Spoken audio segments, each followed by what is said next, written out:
जय गौर श्री राधा रमणो विजयते। आज हम लोग अध्ययन करेंगे श्रीमद् भगवद गीता के अध्याय 9 के श्लोक संख्या 21 और 22 का। तो मित्रों चलिए प्रारंभ करते हैं आज के श्लोक को। तो हम आपको बता दें कि आज का जो श्लोक है वह बहुत ही महत्वपूर्ण है। इतना महत्वपूर्ण है कि आप उसको अनुवाद में ही समझ लीजिएगा, हम बता नहीं सकते कि कितना महत्वपूर्ण है। तो चलिए, आप लोगों से बस एक ही निवेदन है कि वीडियो को पूरा देखिएगा और समझने का प्रयत्न करिएगा। चलिए प्रारंभ करते हैं आज के पाठ को। ते तम भुक्त्वा स्वर्गलोकम विशालम क्षीणे पुण्ये मर्त्यलोकम विशन्ते एवं त्रयी धर्ममनुप्रपन्ना गतागतं काम कामा लभन्ते। आइए इसके शब्दार्थ को देखते हैं। इसका शब्दार्थ है ते अर्थात वे, तम माने उनको, भुक्त्वा अर्थात भोग कर, स्वर्गलोकम अर्थात स्वर्गलोक को या स्वर्ग को, विशालम अर्थात विशाल, क्षीणे अर्थात क्षीण होने पर, पुण्ये अर्थात पुण्यों के भंडार को, मर्त्यलोकम अर्थात पृथ्वी पर या जो मृत्यु लोक है उसे पृथ्वी कहते हैं, उस पर, विशन्ति अर्थात लौट आते हैं, एवं अर्थात इस प्रकार, त्रयी धर्मम अर्थात 3 वेदों के कर्म कांड भाग को, अनुप्रपन्नाः अर्थात अनुसरण करते हैं, गतागतम यानी बार बार आते जाते, काम कामाः अर्थात भोगों की इच्छा करते हुए, लभन्ते अर्थात प्राप्त करते हैं। ये रहा शब्दार्थ। आइए अब इसके अनुवाद को जानते हैं। ध्यान पूर्वक सुनिएगा मित्रों। चलिए प्रारंभ करते हैं। मित्रों, इस अनुवाद को जानने से पूर्व हम यह समझ लेते हैं कि कल हमने क्या पढ़ा था। कल के पाठ में हमने पढ़ा था, भगवान श्री कृष्ण अर्जुन से कह रहे थे कि तीनों वेदों में विधान किए हुए सकाम कर्मों को करने वाले, सोम रस को पीने वाले, पाप रहित पुरुष मुझको यज्ञों के द्वारा पूज करके स्वर्ग की प्राप्ति चाहते हैं। वे पुरुष अपने पुण्यों के फल रूप स्वर्ग लोक को प्राप्त होकर स्वर्ग में दिव्य देवताओं के भोगों को भोगते हैं। यानी जो यज्ञ आदि करते हैं और कामना करते हैं कि उन्हें स्वर्ग मिले, और ऐसा करते हुए उन्हें स्वर्ग की प्राप्ति भी हो जाती है और वे देवी देवताओं की भांति ही स्वर्ग के सुखों का आनंद लेते हैं। यहाँ तक हमने पढ़ा था। आज का जो श्लोक है उसका अनुवाद है गीता के 9वें अध्याय का 21वां श्लोक। इसका अनुवाद है। अब इसमें बताया जाएगा कि उसमें जब वे स्वर्ग के भोग को भोग लेते हैं उसके बाद क्या होता है। तो कहते हैं भगवान श्री कृष्ण के जब वे स्वर्ग के विशाल सुखों का आनंद ले लेते हैं तो उनके पुण्यों का जो भंडार है वह समाप्त हो जाता है और वे पृथ्वी पर लौट आते हैं, यानी पुनः उनका जन्म होता है। इस प्रकार जो लोग वैदिक अनुष्ठानों का पालन करते हैं वे भोगों की इच्छा रखते हुए बार बार इस संसार में आते और जाते हैं। तो मित्रों, कहने का भाव यह है कि हम कोई भी कर्म करें उसके फल की चिंता न करते हुए बस कर्म को करते जाएं और उस परमात्मा पर अपना विश्वास रखें कि वह जो भी आपके लिए फल प्रदान करेंगे वह आपके लिए हितकर ही होगा। तो इसलिए कर्म के फल की चिंता ना करते हुए कर्म को करने की चिंता होनी चाहिए कि आपने कर्म को कितनी ईमानदारी से, कितनी सत्यता के साथ और कितनी निष्ठा के साथ आपने उस कर्म को किया है। बाकी उसके परिणाम को आप परमात्मा के हाथ में सौंप दीजिए। आप सौंपे या ना, परमात्मा ही आपको उसका फल देंगे। तो बेहतर यही है कि परमात्मा को ही अपने कर्म के फल को सौंप देना चाहिए, ताकि जो ये चिंता होती है कि कर्म का फल क्या निकलेगा, ये सब जो चिंताएं हैं इनसे आप मुक्त हो जाएंगे और अपना पूरा ध्यान अपने कर्म पर लगाएंगे। तो इस श्लोक में भगवान श्री कृष्ण यही कह रहे हैं कि जब उस विशाल स्वर्ग लोक को भोग कर पुण्य के क्षीण हो जाने पर पुनः मृत्यु लोक को प्राप्त होते हैं, इस प्रकार स्वर्ग के साधन रूप तीनों वेदों में कहे हुए सकाम कर्म का आश्रय लेने वाले और भोगों की कामना करने वाले पुरुष बार बार आवागमन को प्राप्त होते हैं। आवागमन अर्थात जन्म मरण की जो प्रक्रिया है। तो जब वे स्वर्ग को प्राप्त कर लेते हैं, स्वर्ग के सुख का भोग कर लेते हैं, उसके बाद उनका जब पुण्य क्षीण हो जाता है तो वे पुनः इस पृथ्वी लोक पर लौट आते हैं, यानी उनका पुनः जन्म होता है और फिर से उन्हें साधना करनी पड़ती है, उतना प्रयत्न करना पड़ता है परमात्मा की प्राप्ति के लिए। तो यदि वे कामना ना करते स्वर्ग की, तो क्या पता उन्हें परमात्मा की ही प्राप्ति हो जाती, क्योंकि परिणाम तो हमने खुद ही सोच रखा था।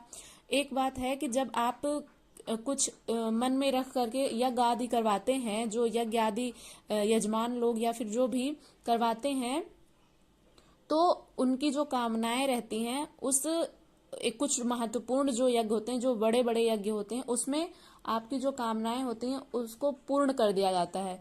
तो इसलिए कामना से रहित होकर के यदि आप यज्ञ आदि करवा रहे हैं तो उसमें कोई कामना ना रखें, बल्कि हो सकता है कि आपको परमात्मा ही मिल जाए उसके बदले में, उस परिणाम के बदले में। लेकिन आपने कामना कर रखी थी तो आपको वो स्वर्ग मिला। जब आपका यज्ञ पूर्ण हुआ तो आपको स्वर्ग मिला और स्वर्ग में आपने उस समस्त सुख को भोग लिया। इसके पश्चात आपको पुनः धरती पर जन्म लेना पड़ा।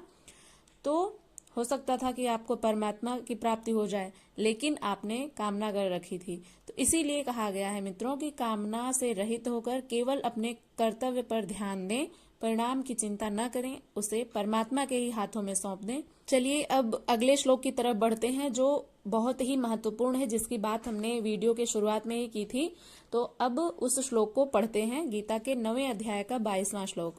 अनन्या चिन्तयन्तो माम् ये जनाः पर्युपासते तेषां नित्याभियुक्तानां योगक्षेमं वहाम्यहम्। योगक्षेमं वहाम्यहम्। मित्रों, यही वह श्लोक है जिसकी हम बात कर रहे थे, योगक्षेमं वहाम्यहम्। यह जो शब्द है, यह जो ध्येय वाक्य है, यह भारतीय जीवन बीमा निगम का ध्येय वाक्य है। इसका अर्थ होता है मैं योगक्षेम का वहन करूं। योगक्षेम का अर्थ होता है कल्याण का। तो आइए अब इसके शब्दार्थ को देखते हैं, फिर इसके अनुवाद को जानने का प्रयत्न करेंगे। तो ध्यान पूर्वक सुनिएगा। चलिए प्रारंभ करते हैं। अनन्याः अर्थात अनन्य प्रेमी भक्तजन, चिंतयन्तः अर्थात चिंतन करते हुए, माम माने मुझको यानी श्री कृष्ण को, यह माने जो, जनाः यानी व्यक्ति, पर्युपासते अर्थात पूजते हैं, तेषाम माने उनमें, नित्य अभियुक्ता नाम अर्थात जो सदैव लीन रहते हैं, योग अर्थात आध्यात्मिक संपत्तियों की आपूर्ति करता हूँ, क्षेमम अर्थात कल्याण या आध्यात्मिक संपत्तियों की रक्षा करता हूँ, वहां अर्थात ले जाता हूँ, वहन करता हूँ, अहम माने मैं यानी श्री कृष्ण। तो आइए इसके अनुवाद को जानते हैं। इसका अनुवाद है, भगवान श्री कृष्ण कहते हैं, ऐसे लोग हैं जो सदैव मेरा चिंतन करते हैं, जो मेरी अनन्य भक्ति में लीन रहते हैं, उनका मन सदैव मुझ में लीन रहता है। मैं उनकी कमी को पूरा करता हूँ तथा जो उनके पास पहले से है उसकी रक्षा करता हूँ। तो कहने का भाव यह है कि भगवान श्री कृष्ण कहना चाह रहे हैं कि जो अनन्य भाव से, अनन्य भाव का अर्थ हमने एक श्लोक में बताया था इसी अध्याय में। अनन्य का अर्थ होता है कि जो कहीं अन्य ना लगा हो, एक ही जगह पर स्थित हो, एक ही इष्ट में स्थित हो। अनन्य मनसा एक होता है अनन्य मन वाला, तो जिनका मन सिर्फ एक ही जगह पर स्थित हो, कहीं अन्य ना हो, उसको कहते हैं अनन्य।